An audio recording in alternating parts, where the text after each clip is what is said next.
In this video, I'm going to teach you how to charge DJI RCN3 controller. It's a very easy process, so make sure to follow along. If you have this particular controller from DJI or even any other one, you can follow the instructions in this video to properly charge it. So you will be able to tell the battery levels and the charging levels by looking at these 4 LEDs. They will light up one by one until all 4 are lit up fully.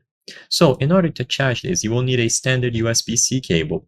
You will plug the USB-C cable into the port here below the device.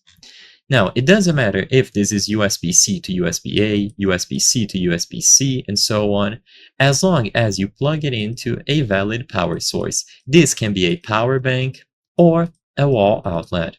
You can even use the standard power adapter or power brick that you use with your phone. So the cable is going to go into the power brick, and then you plug it into any standard power outlet. By plugging it in, it is going to be properly charged. So you will see all those 4 indicators light up, and you simply have to wait until it is fully charged.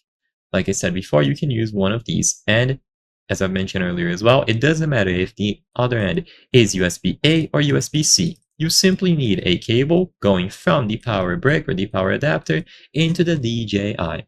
Once this is done, leave it be until you see all of the 4 LEDs light up, indicating that it is fully charged. This will work with any other controller or even drones as well, so they all use a USB-C cable. There's no difference, and the process is incredibly simple.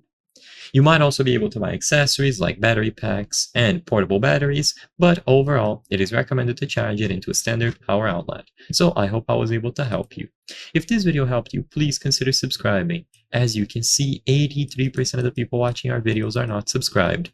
By subscribing, you can help us from the channel make higher quality videos. Thank you for watching, and I'll see you on the next one.